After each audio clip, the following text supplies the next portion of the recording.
తెలంగాణ మాజీ editor, CPM రాష్ట్ర కార్యదర్శి వర్గ సభ్యులు కామ్రేడ్ ఎస్ వీరయ్య గారిని ప్రసంగించాల్సిందిగా కోరుతాం.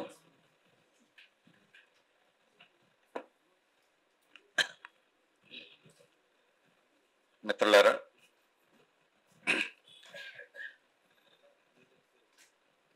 ఈరోజు ఈ స్థానంలో బివి రాఘవులు గారు ఉండాలి.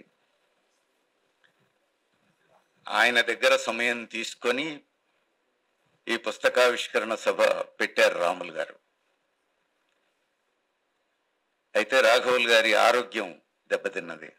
ఒక సభ కోసం విజయవాడ వెళ్ళారు. అక్కడనే ఆరోగ్యం దెబ్బతిని అక్కడే ఇప్పుడు ట్రీట్మెంట్లో ఉన్నారు. అందువల్ల వారు రాలేకపోయారు. రాఘవులు గారు రాలేకపోతున్నారు, నువ్వు రావాలి అని నాకు ఫోన్ చేశారు రాములు గారు. రాఘవులు గారు రాలేకపోతే రాఘవులు గారు వచ్చే రోజు పెట్టుకుందాం, ముహూర్తం ఏముంది దీనికి, ఇంకా 4 రోజులు ఆగండి, రాఘవులు గారు హైదరాబాద్ వస్తారు కదా అప్పుడు పెడుదురు కానీ అన్నాను. అంటే కాదు, ఇంకో పుస్తకం ఉంది కదా, రాఘవులు గారు ఆ సందర్భంగా చూద్దాం, ఇప్పుడు మాత్రం అనుకున్న ప్రకారం ప్రొసీడ్ అవుదాం, ఎందుకంటే ప్రచారం కూడా అయ్యింది, రావాలి అన్నాడు. అయితే ఇక్కడ ఒక సమస్య కూడా ఉంది నాకు. నేను వచ్చి ఎవరి గురించి మాట్లాడాలా, ఏం మాట్లాడాలి? గురువు గురించి శిష్యుడు మాట్లాడాలి. సమస్య అది. శిష్యుడి గురించి గురువు ఎంతైనా మాట్లాడవచ్చు, తిట్టుతూ చెప్పొచ్చు, కొడుతూ చెప్పొచ్చు, దీవిస్తూ చెప్పొచ్చు, అభినందిస్తూ చెప్పొచ్చు. గురువు గురించి శిష్యుడు మాట్లాడడం ఏంటిది? ఇది ఒక పరీక్ష. అందుకని బాగా హెజిటేట్ చేశాను. రాములు గారికి తెలుసు ఆ విషయం, అయినా తప్పదు, వచ్చాను.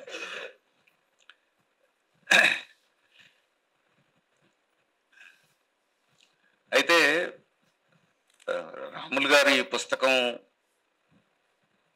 పుస్తకంలో ఏం రాశారు అని అంటే వినయ్ గారు చెప్పారు స్పష్టంగా. ఆయనకు ప్రత్యక్ష సంబంధం, ప్రత్యక్ష అనుభవాలు, వాటిని దృష్టిలో పెట్టుకొని ఆయన రాశారు. కానీ ఆ పుస్తకం తేవడంలో ఆయనకు ఇంకా అంతకంటే విస్తృతమైనటువంటి లక్ష్యం ఉంది. ఇప్పుడు ఈ పుస్తకమే కాదు, నెక్స్ట్ ఇంకో పుస్తకం రాబోతోంది.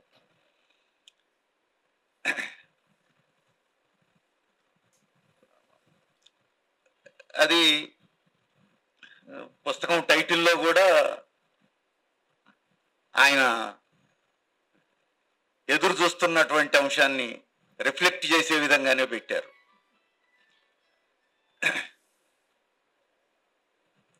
సమస్య ఏంటంటే, మనం భారతదేశంలో సమాజం మార్చాలి అని చెప్పేసి కోరుకుంటున్నాం, కానీ భారతీయ సమాజం ఏమీ అంత సులువైన సమాజంగా లేదు. సంక్లిష్టమైన సమాజం, సంక్లిష్టమైన పరిస్థితులు. ఎందుకంటే ఇక్కడ ఆర్థిక దోపిడీ మాత్రమే కాదు, భారతీయ సమాజాన్ని మార్చాలనుకునే వాళ్ళు కులాన్ని విస్మరించి సమాజ మార్పును గురించి కలగనలేరు. ఆర్థిక దోపిడీ అంతం చేయడం ఎంత అవసరమో, అది జరగాలన్నా ఆ క్రమంలో కులం గురించి ఖచ్చితంగా పట్టించుకోవాల్సి ఉంటుంది, కుల గోడలను ధ్వంసం చేయాల్సి ఉంటుంది. ఈ రెండింటికి పరస్పర సంబంధం ఉంది కాబట్టే ఆ సంక్లిష్టత కూడా భారతీయ సమాజంలో మనకు కనపడతా ఉంది. అందుకని అలాంటి మార్పు ఏదో రావాలి, దానికోసం అందరూ కృషి చేయాలి అని 24 గంటలు 365 రోజులు పరితపించే కామ్రేడ్ రాములు గారు. ఆ లక్ష్యం, ఆ ఉద్దేశం ఉంది ఈ పుస్తకాన్ని విడుదల చేయడంలో, ఈ పుస్తకం వెనుక. అయితే మాధవరావు గారు మాట్లాడేటప్పుడు ఒక ముఖ్యమైన విషయం చెప్పారు. నేను లా బ్రేక్ చేయను, ఇక్కడ తొందరగానే ముగిస్తాను. మాధవరావు గారు మాట్లాడేటప్పుడు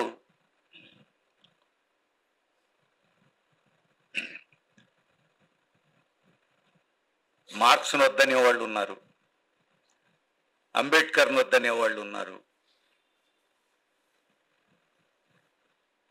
కానీ ఈ రెండూ లేకుండా సమాజం మారుతుందా అనేటువంటి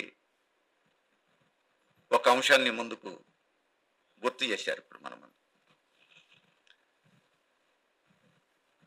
అదే సమయంలో వారు ఒక ముఖ్యమైనటువంటి సందర్భాన్ని కూడా గుర్తు చేశారు. ఇక్కడ రాఘవులు గారు ఉమ్మడి రాష్ట్రం కార్యదర్శిగా ఉన్నప్పుడు సప్లాన్ కోసం జరిగినటువంటి ఉద్యమాన్ని గుర్తు చేశారు. నిజంగా సందర్భోచితమైనటువంటి అంశం. ఎందుకంటే సంక్లిష్టమైనటువంటి ఈ సమాజంలో ఈ సమాజ మార్పు కోసం ప్రయత్నం చేస్తున్నప్పుడు రాస్తా అంత సరళ రేఖలోనే ఉండదు.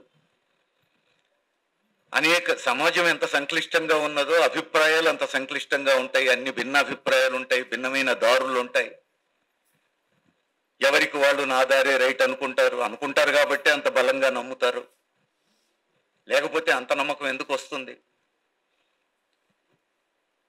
అందుకని భిన్నాభిప్రాయాలు, బలమైన భిన్నాభిప్రాయాలు ఉన్నటువంటి ఈ సమాజంలో కలిసి నడవడం ఎట్లా, కలిపి నడపడం ఎట్లా అన్నప్పుడు కనీసం తొలి అడుగు ఎక్కడి నుంచి ప్రారంభం కావాలి అని అంటే నీది రైట నాది రైట అనేటువంటి వాదోపవాదాల కంటే ఇద్దరం కలిసి గలమెత్తగలిగేటువంటి అంశం ఏదైనా ఉందా అని వెతకాలి.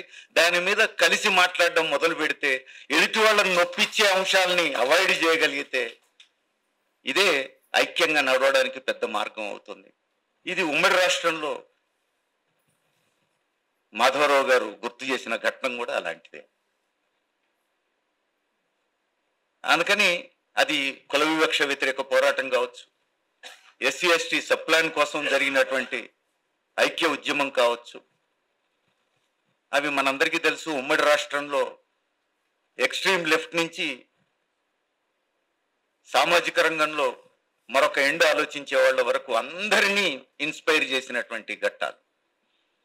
ఏదో ఒక రూపంలో అందరం కలిసి నడవాలనేటువంటి ఒక తాపత్రయం, ఒక ఆలోచన స్ఫురింపజేసినటువంటి సందర్భాలు. అందుకని భవిష్యత్తులో అలాంటివేవో మనం అందరం వెతకాల్సిన అవసరం ఉంది అని మాత్రం నేను బలంగా భావిస్తున్నాను. చివరిగా ఒక మాట చెప్పాలి. మార్క్స్ను వదిలేయాలా, లేకపోతే బుద్ధుడిని వదిలేయాలా, లేకపోతే అంబేద్కర్ని వదిలేయాలా అంటే, ఒక చిన్న సభలో కాకి మాధవరావు గారు కూడా పాల్గొన్న సభలో నేను కూడా ఉన్నాను. ఒక చిన్న సందర్భంలో మల్లెపల్లి లక్ష్మయ్య గారు ఆ సభలో మాట్లాడుతూ ఒక మాట అన్నారు. అంబేద్కర్ రైటా మార్క్స్ రైటా అనేటువంటి చర్చోపచర్చలు ఉన్నాయి సమాజంలో. అంబేద్కర్ అర్థం కావాలంటే నువ్వు మార్క్సిస్టు కావాలి, మార్క్సిజం అధ్యయనం చేయాలి అన్నారు. ఇది మల్లెపల్లి లక్ష్మయ్య గారు చెప్పినటువంటి మాట. ఎందుకు?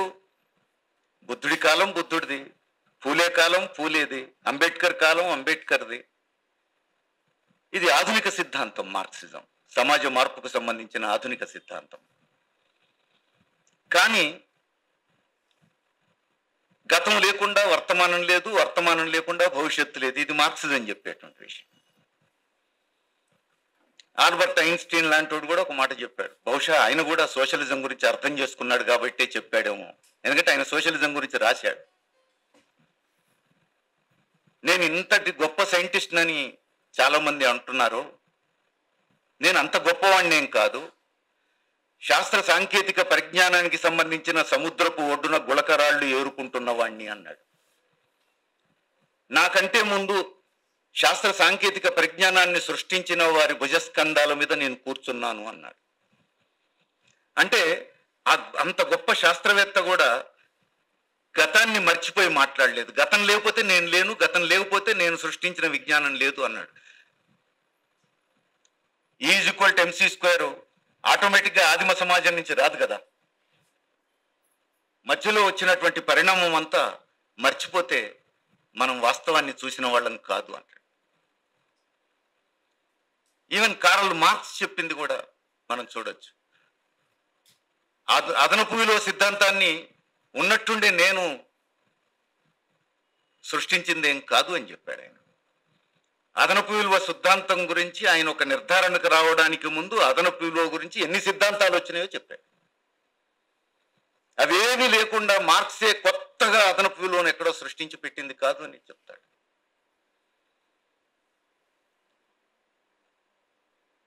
అందుకని అదనపు విలువ లక్షణం గురించి కూడా చెప్తాడు. అదనపు విలువ లక్షణం గురించి క్యాపిటల్లో ఆయన చెప్పేటప్పుడు కింద ఫుట్ నోట్స్లో ఎక్కడో పెడతాడు.